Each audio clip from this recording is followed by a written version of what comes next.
मदीहा शदीद गुस्से में आ चुकी है और आकर कहती है कि देखो, आखिर हमने क्या तुम्हारा बिगाड़ा है महविश। आखिर तुम हम हमारे पीछे हाथ धो के पड़ चुकी। मतलब ये है कि घर का माहौल तुमने इस कदर खराब करके रख दिया है कि मुझे खुद समझ नहीं आ रही कि ये सब कुछ क्या हो गया है। क्योंकि वो तंग आ चुकी है, रोज रोज कोई ना कोई ऐसी लड़ाई झगड़ा लेके बैठ जाती है कि बस हर चीज खराब हो जाती है। अब तो वो लीजे के पीछे पड़ चुकी है हाथ धोकर, कहती है कि तुमने दानिश को बरगलाया है और जानबूझकर ये सब कुछ करने की कोशिश कर रही हो, लेकिन देखो, मैं तुम्हें इन सब चीजों में कामयाब नहीं होने दूंगी और मैं तुम्हारी इन चीजों में हार करवा कर रहूंगी। जिसको सुनकर वो कहती है कि तुम्हारा दिमाग खराब हो चुका है। देखो, मैंने ऐसा कुछ नहीं किया और अपने दिमाग से ये सारी फजूल बातें निकाल क्यों नहीं देती हो। अगर मुझे ऐसा कुछ करना होता तो मैं बहुत पहले कर चुकी होती। बहरहाल जी, बुरे तरीके से घर में लड़ाई झगड़ा दंगा फसाद इस लड़की ने आके डलवा दिया है, जिसकी वजह से काफी ज्यादा मदीहा परेशान हो जाती है और आती है जैन के पास और कहती है कि जैन, तुम्हें अपनी जुबान में इस महविश को समझाना होगा, क्योंकि मुझे लग रहा है इसको समझाना बहुत ज्यादा जरूरी है। ये लड़की अब जान का हमारी दुश्मन बन चुकी है और पता नहीं हमने इसका क्या बिगाड़ा है जो हमारे पीछे हाथ धो के पड़ी हुई है। जिसको सुनकर वो कहता है कि आखिर इस लड़की को आप ही इस घर में लाए थे और मैं तो इसको किसी बात के लिए मना नहीं कर सकता। बेहतर यही है कि आप भी अब इस चीज के लिए राजी हो जाइए और ऐसे ही बर्दाश्त करने की कोशिश कीजिए। मैंने आपको कितना समझाया, लेकिन उसके बावजूद आपने मेरी एक नहीं सुनी, बल्कि आप सिर्फ और सिर्फ अपनी मर्जी करती चली गई। अब भुगतिए नतीजा। अगर मानूर इस घर में आ जाती तो आपका क्या जाता, आज ये दिन ना देखना पड़ता। लेकिन जी, अब जाकर पता चल चुका है मदीहा को कि वाकई में उससे बहुत बड़ी गलती हो गई है और इसको ऐसा नहीं करना चाहिए था। ये सारी चीजें उसके लिए नॉर्मल नजर होती हुई नजर नहीं आती है। मतलब ये है कि जिसके पास खड़ी होती है उसके साथ मैदान जंग शुरू कर देती है और ऐसी जंग शुरू कर देती है जो खत्म होने का नाम नहीं लेती। इन सब चीजों ने सब घर वालों को बहुत बुरे तरीके से थका दिया है और उनको समझ नहीं आ रही कि वो अब इन सारी चीजों से कैसे अपनी जान छोड़ और परेशान है। और कहता है कि मुझे जैन के इस रवैये की बिल्कुल समझ नहीं आ रही। पल में तोला और पल में माशा है। मतलब ये है कि इसकी हरकतें ऐसे बदलती जाती हैं कि मुझे खुद समझ नहीं आ रही कि आखिर मैं क्या करूं।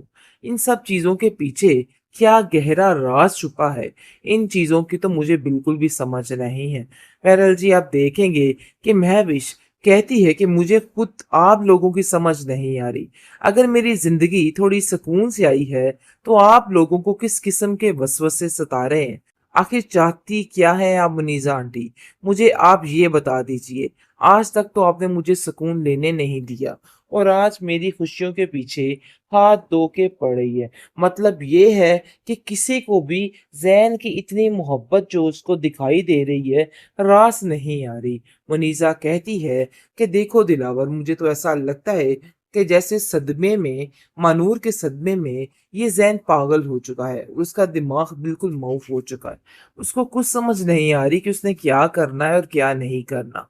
मुझे तो ऐसा लगता है कि जैसे वो ये सब कुछ जानबूझकर करने की कोशिश कर रहा है। जिस पर दिलावर कहता है कि मानूर बहुत जल्द मिल जाएगी, उसकी परेशानी से मैं भी परेशान हूँ, लेकिन हो सकता है कि इन सब चीजों के पीछे उसको महविश का रोता हुआ चेहरा दिखाई दिया हो और उसके दिल में खौफे खुदा आ गया हो, जिसकी वजह से महविश के साथ है वो। लेकिन उसको पता ही नहीं कि उसकी बेटी का चेहरा कितना घिनौना और कितना खतरनाक है। अब तो जब उसको पता चलेगा कि उसकी बेटी के साथ जो कुछ भी हुआ मानूर के साथ, सब कुछ करवाने वाली उसकी बेटी महविश ही थी, फिर जाकर उसके रोंगटे खड़े होंगे कि आखिर उसने ये क्या कर दिया। अंधाधुंध एतबार। अब जाकर उसको समझ आएगी कि महविश पे एतबार करना कितना मुश्किल रहा। जैन को जैसा कि हर चीज कल्म हो चुका है कि आखिर महविश ने ही अपनी बहन को इतनी अजियत में पहुंचा दिया कि अब उसके पास कोई रास्ता नहीं बचा है।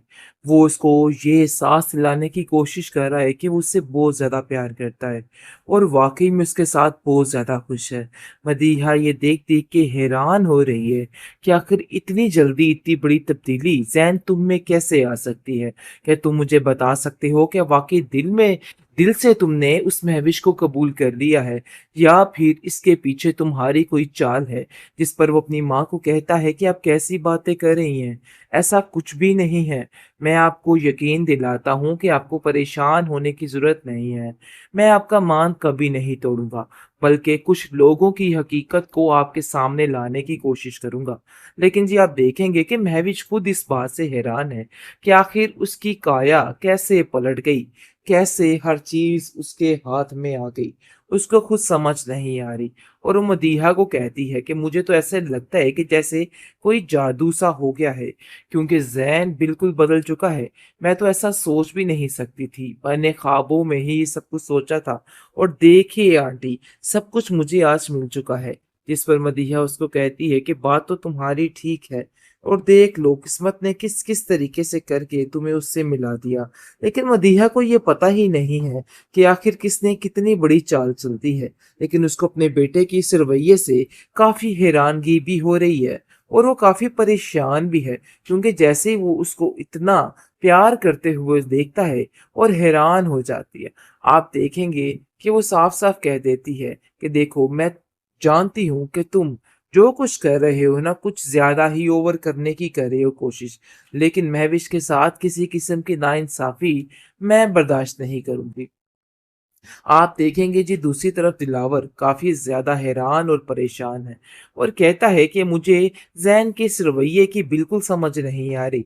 पल में तोला और पल में माशा है। मतलब ये है कि इसकी हरकतें ऐसे बदलती जाती हैं कि मुझे खुद समझ नहीं आ रही कि आखिर मैं क्या करूँ? इन सब चीज़ों के पीछे क्या गहरा राज़ छुपा है? इन चीज़ों की तो मुझे बिल्कुल भी समझ नहीं है। बहरहाल जी आप देखेंगे कि महविश कहती है कि मुझे खुद आप लोगों की समझ नहीं आ रही। अगर मेरी ज़िंदगी थोड़ी सुकून से आई है, तो आप लोगों को किस किस्म के वसवसे सता रहे हैं? आखिर चाहती क्या हैं आप मुनीज़ा आंटी? मुझे आप ये बता दीजिए। आज तक तो आपने मुझे सुकून लेने नहीं दिया और आज मेरी खुशियों के पीछे हाथ धो के पड़ रही है। मतलब ये है कि किसी को भी ज़ैन की इतनी मोहब्बत जो उसको दिखाई दे रही है, रास नहीं आ रही। मुनीज़ा कहती है कि देखो दिलावर, मुझे तो ऐसा लगता है कि जैसे सदमे में मानूर के सदमे में ये ज़ैन पागल हो चुका है। उसका दिमाग बिल्कुल मऊफ हो चुका है। उसको कुछ समझ नहीं आ रही कि उसने क्या करना है और क्या नहीं करना। मुझे तो ऐसा लगता है कि जैसे वो ये सब कुछ जानबूझकर करने की कोशिश कर रहा है। जिस पर दिलावर कहता है कि मानूर बहुत जल्द मिल जाएगी। उसकी परेशानी से मैं भी परेशान हूँ।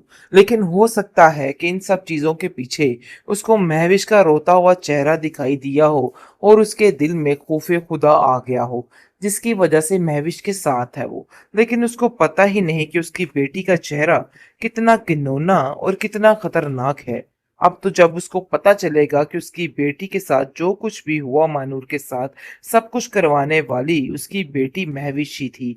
फिर जाकर उसके रोंगटे खड़े होंगे कि आखिर उसने ये क्या कर दिया। अंधाधुंध एतबार, अब जाकर उसको समझ आएगी कि महविश पे एतबार करना कितना मुश्किल रहा।